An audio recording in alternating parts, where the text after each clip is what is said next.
Nikki Haley is next. So Nikki Haley was very good. Nikki Haley was, she had some really solid answers. For the most part, I would say she was the most succinct person up there. I've always been a Nikki Haley fan, and so in some ways, it kind of validated me remembering how good she is, especially on a debate stage. I was really impressed. She attacked Republicans, which is really good. She kind of took a play from Donald Trump's playbook. She really attacked them for the huge spending on COVID, and this is a great thing for her because she was able to attack Mike Pence as well as Tim Scott, who are kind of the people on her same level as of now.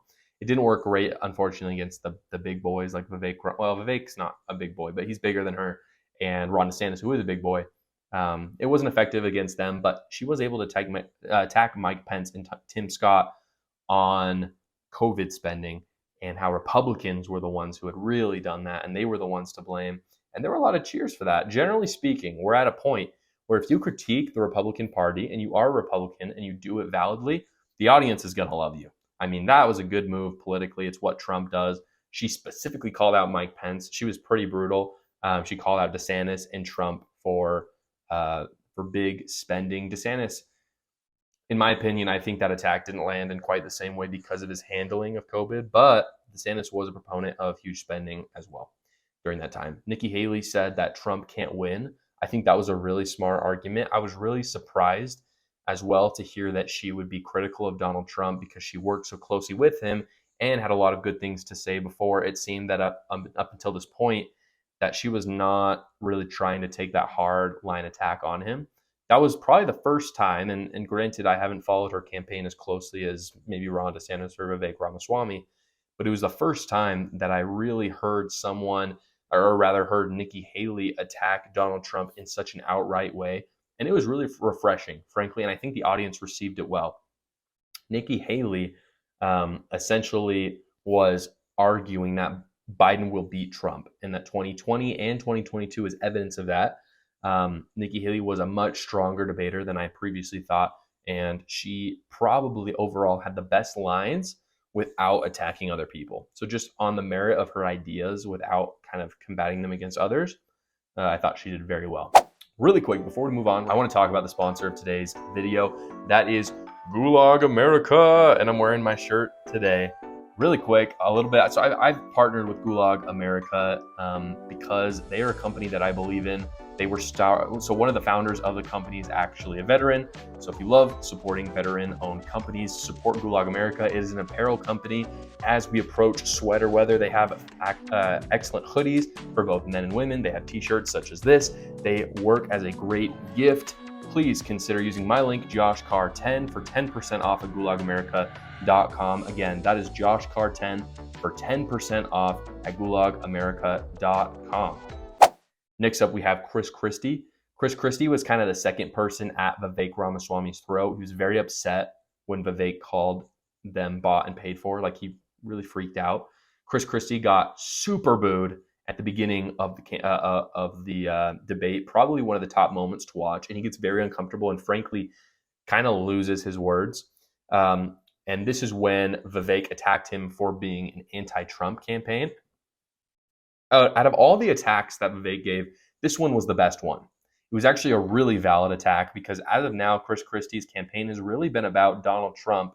It's been about January 6th, and it's just been anti-Trump. I mean, that is what his campaign is all about.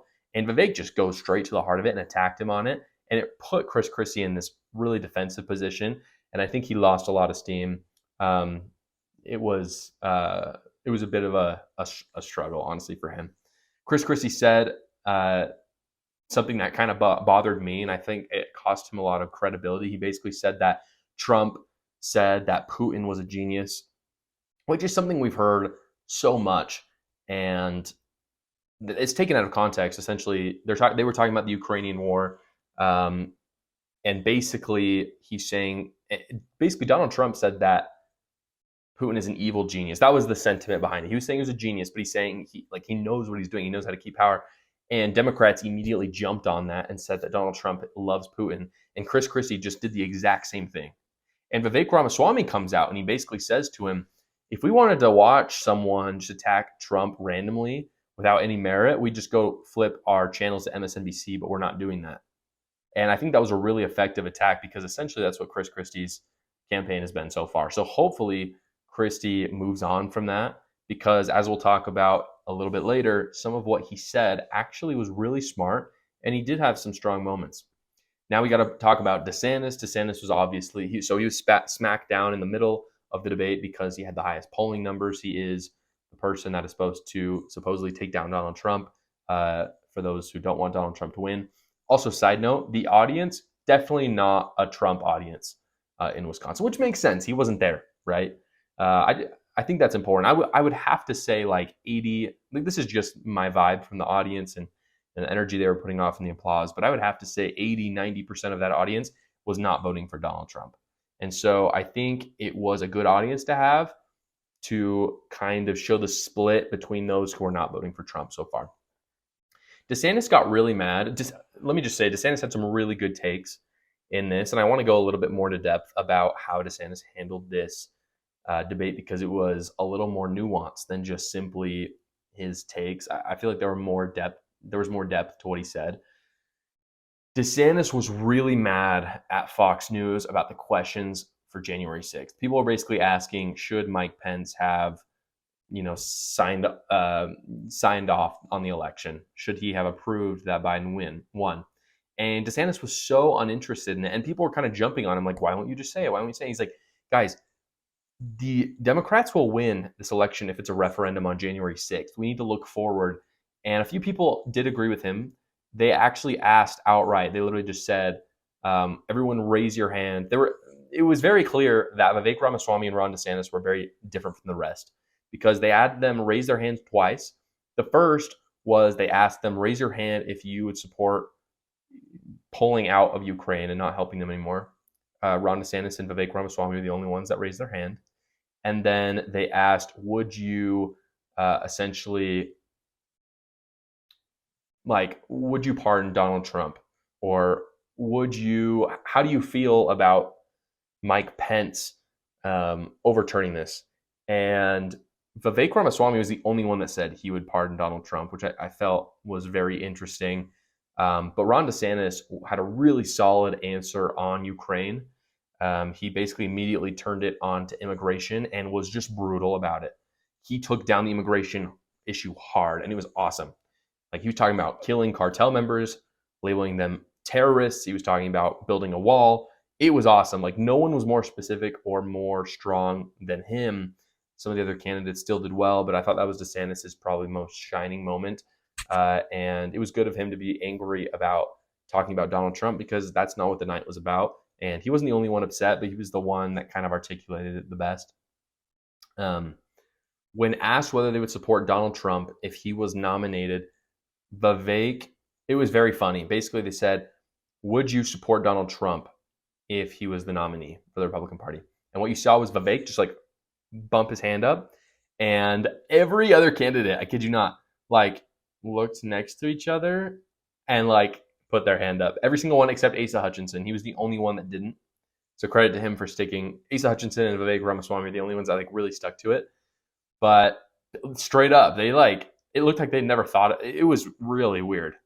Like, two people had really thought about that answer, and everyone else was just like, yeah, I'll do that.